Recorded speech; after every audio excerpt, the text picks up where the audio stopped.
Hello, everyone, and congratulations to the class of 2020, as well as your parents, your teachers, and everyone who helped you get to this day.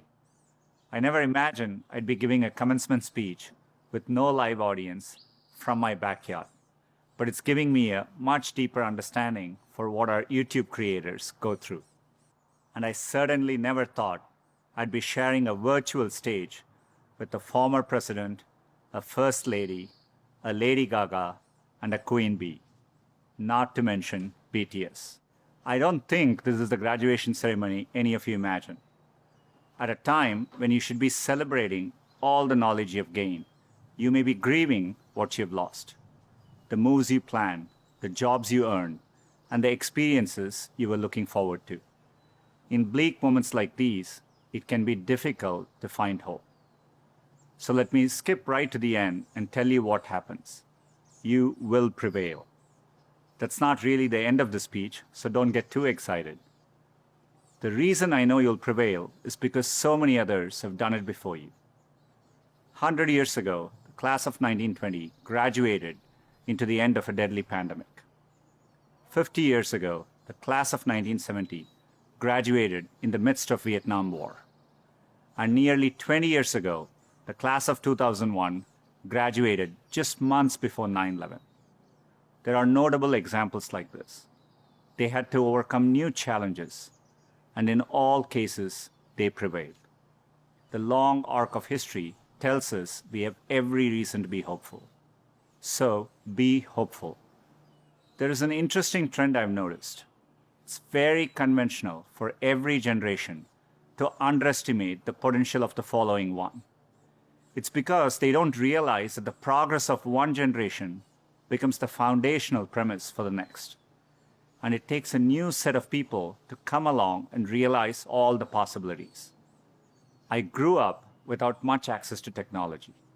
We didn't get our first telephone till I was 10. I didn't have regular access to a computer until I came to America for graduate school. Under television, when we finally got one, only had one channel. So imagine how awestruck I am today to be speaking to you on a platform that has millions of channels. By contrast, you grew up with computers of all shapes and sizes. The ability to ask a computer anything, anywhere, the very thing I've spent my last decade working on, is not amazing to you. That's okay. It doesn't make me feel bad. It makes me hopeful. There are probably things about technology that frustrate you and make you impatient. Don't lose that impatience. It'll create the next technology revolution and enable you to build things my generation could never dream of. You may be just as frustrated by my generation's approach to climate change or education. Be impatient. It'll create the progress the world needs. You will make the world better in your own way, even if you don't know exactly how. The important thing is to be open-minded so that you can find what you love. For me, it was technology. The more access my family had to technology, the better our lives got. So when I graduated, I knew I wanted to do something to bring technology to as many others as possible. At the time, I thought I could achieve this by building better semiconductors. I mean, what could be more exciting than that? My father spent the equivalent of a year's salary on my plane ticket to the US so I could attend Stanford. It was my first time ever on a plane. But when I eventually landed in California, things weren't as I had imagined. America was expensive. A phone call back home was more than $2 a minute, and a backpack cost the same as my dad's monthly salary in India. And for all the talk about the warm California beaches, that water was freezing cold. On top of all that, I missed my family, my friends, and my girlfriend, now my wife, back in India. A bright spot for me during this time was computing. For the first time in my life, I could use a computer whenever I wanted to. Completely blew my mind. And at that same moment, the internet was literally being built all around me.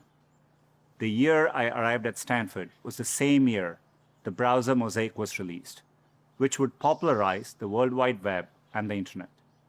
The summer I left was the same summer that a graduate student named Sergey Brin met a prospective engineering student named Larry Page. These two moments would profoundly shape the rest of my life. But at the time, I didn't know it.